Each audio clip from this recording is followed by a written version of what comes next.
আমরা মরণ দেখা ভয় পাই না, মরতে হবে, তবে প্রতিবাদ করে লড়াই করে মরতে চাই এবং এই দেশের বাংলাদেশের মুক্তিযোদ্ধাতে মান সম্মান সমন্বিত রাখতে চাই, এই কথাই আমার।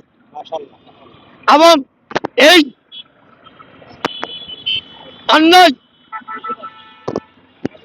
অন্যায় কাজের জন্য আমরা যারা আছি, এই খালেক মন্ডল হত্যার করার জীবন নাশের হুমকির প্রেক্ষিতে আমরা সখীপুর উপজেলা মুক্তিযোদ্ধা বৃন্দ এর প্রতিবাদ জানাচ্ছি এবং এর বিচার প্রার্থী। আমি মোহাম্মদ মুসামিয়া, সখীপুর মুক্তিযোদ্ধা আহ্বায়ক কমিটির সদস্য সচিব। আমরা যুদ্ধ করেছিলাম আমাদের লাঞ্ছিত হওয়ার জন্য না, দেশ স্বাধীন করেছি আমরা লাঞ্ছিত হওয়ার জন্য না। এখন বর্তমান যারা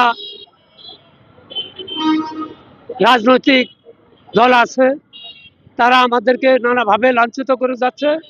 শুধু সাধারণ মুক্তিযোদ্ধা নয়, টাঙ্গাইল জেলা কমান্ডার, সাবেক কমান্ডার আলহাজ আব্দুল খালেক মন্ডল, তাকে জীবন নাশের হুমকি দিয়েছেন জনাব অ্যাডভোকেট আজম খান। তাকে তো মানে প্রত্যেকটা মুক্তিযোদ্ধাকে হুমকি দেওয়া একই কথা। আমরা এর প্রতিবাদ জানাচ্ছি এবং এর বিচার প্রার্থী, যাতে আমরা আমাদের মান সম্মান নিয়ে বাকি দিনগুলি চলতে পারি, তার জন্য দেশবাসীর কাছে আমাদের কাম্য এবং চাওয়া পাওয়া। এই বলেই আমি যারা জীবিত আছে যে সকল ভাইয়েরা, তাদের সুস্বাস্থ্য কামনা করে আমার কথা শেষ করছি। এখন ওনারা এমন একটা পর্যায়ে গেছে, ওনারা যালে বলে বাইট ইজ রাইট, জোর যার মুল্লুক তার। এটা হতে পারে না। একজন বীর মুক্তিযোদ্ধা, দেশের জন্য যুদ্ধ করেছি আমরা, দেশ স্বাধীন হয়েছে, আজকে সেই মুক্তিযোদ্ধা নির্বাচন করতে পারবে না, তাকে প্রাণ দেশে হানি দেওয়া হয়েছে। এর সুষ্ঠু বিচার এবং এর পুঙ্খানুপুঙ্খানু তদারক আমরা চাই। টাঙ্গাইল জেলার মুক্তিযোদ্ধার আহ্বায়ক খালেক মন্ডল সাহেবকে যে এই সখীপুর বাসালের এমপি পদপ্রার্থী অ্যাডভোকেট আহমদ আজম খান যে একটা অশ্লীল ভাষায় গালাগালিজ এবং তাকে যে মৃত্যুর হুমকি দিয়েছে, আমি বলতে চাই বাংলাদেশ সরকার যেন তার বিরুদ্ধে ৩০৭ দ্বারা একটা মামলা রুজু করে তাকে দৃষ্টান্তমূলক শাস্তি প্রদান করে, এটি আমার বক্তব্য।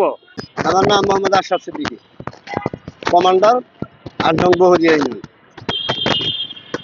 যে আমাদেরই দলের নেতা, আমাদের মুক্তিযোদ্ধা কমান্ডার সভাপতি, বাংলাদেশ জাতীয়তাবাদী মুক্তিযোদ্ধা দলের সভাপতি জনাব আব্দুল খালেক মন্ডল সাহেবকে যে সমস্ত কটাক্ষ ভাষার নিয়ে কথা বলছেন, আমি তার তীব্র নিন্দা জানাচ্ছি এবং উনি যেন ওনার শুভবুদ্ধির উদয় হয়, উনি যেন আমাদের মুক্তিযোদ্ধা জনাব খালেক মন্ডল সাহেবের কাছে ক্ষমা চান, এই বলেই আমি আমার বক্তব্য।